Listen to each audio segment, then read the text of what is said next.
আমি দীর্ঘদিন পরে আমার পীর কেবলা জানকে আমি স্বপ্ন যোগে দেখতে পাইলাম। পীর কেবলা জানের ওসিলায় আমার কালবে জিকির জারি হয়ে গেছে। আমার প্রিয় ভাইয়েরা, আমি এরপরে বহু জাকেরের কালবে জিকির আমি এরকম দেখেছি। বহু জাকের দরবার শরীফে তো খেদমতে থাকি, বিভিন্ন সময় থাকি, তো এইভাবে বহু জাকেরের কালবে এরকম জিকির দেখেছি।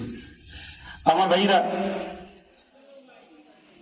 অন্যান্য কোন লাইনের লোক হলে তর্ক করতো, ঝগড়া করতো, বেজাল লাগাই দিত, ছেলেরা নিয়ে চলে আসতো। জাকের ভাই কত দ্রুতশীল, নবীজির আব্বা যান, তিনি কোন ঝগড়া তর্ক করতেছেন। নবীজির আব্বা বলে কথা, নবীজির আব্বা যান দাঁড়ায় রয়েছেন মাথা নিচে করে। আমি নবীজির আব্বা জানের রহমতের বান্দা এই আলোচনা করতে গিয়ে জাকেতের বিষয় তুলে ধরেছি। নবীজির আব্বা জান এমনি তো সুন্দর সুন্দর পোশাক পরায় খানায় কাবার সামনে নিয়ে যাবে, চেহারা জলমল জলমল করতেছে, খানায় কাবার সামনে নিয়ে গেলেন। জমিদার নওফেলের মেয়ে মরিয়মের নেতৃত্বে 200 নারী চলে আসলেন, 200 মহিলা চলে আসলেন। 100 খানায় কাবার ডান দিকে দাঁড়ায় গেলেন, আর 100 খানায় কাবার বাম দিকে দাঁড়ায় গেলেন। রে আব্দুল মুত্তালিব, খবরদার সামনে আইবা না। কেন? মন চাইলে অন্য 9 জনের কুরবানি করে দাও, বাধা দিব না, কিন্তু আব্দুল্লাহর কুরবানি হবে না।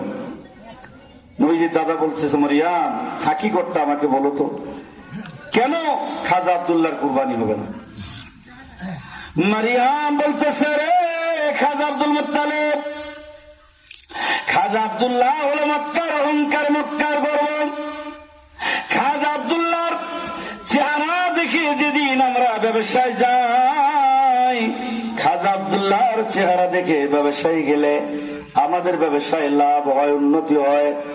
খাজা আব্দুল্লাহর চেহারার দিকে তাকাইলে অসুস্থ রোগী সুস্থ হয়ে যায়।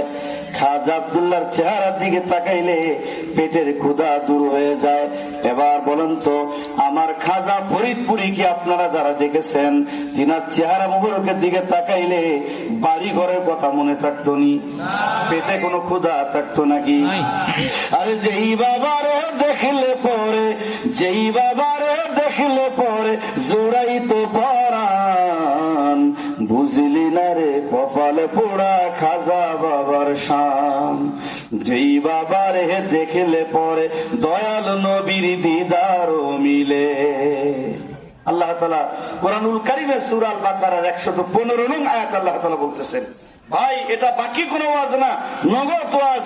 চাইলে আপনারা মোবাইলে কোরআন শরীফ বের করে দেখেন, চাইলে আপনারা মসজিদ থেকে মাদ্রাসা থেকে কোরআন শরীফ বের করে আইনে দেখেন, চাইলে আপনাদের এলাকায় টপ লেভেলের আলেমকে এখানে বসায় আমাকে ধরার জন্য আপনারা এখানে রাখতে পারেন, কোরআন শরীফ বের করে দেখেন। নগদ ওয়াজ, বাকি কোনো ওয়াজ না। যে কোনো তাফসীর আপনি মিলাবেন, আমি আপনার সাথে মুখ করতে রাজি আছি। আমার প্রিয় ভাইয়েরা, কোন ডেট দিয়ে বাহাস না, আমার সাথে ডেট করে বাহাস করা লাগবে না। আমি যখনই যেখানে বয়ান করব, তখনই সেখানে আমার ভুল হইলে আমাকে ধরবেন, আমি শুধরে যাব। আপনার ভিতরে ভুল থাকলে আপনি শুধরে যাবেন। আলেমদের ঝগড়া জনগণের ভিতরে নেওয়া যাবে না। যারা বলেন ঠিক না বেঠিক?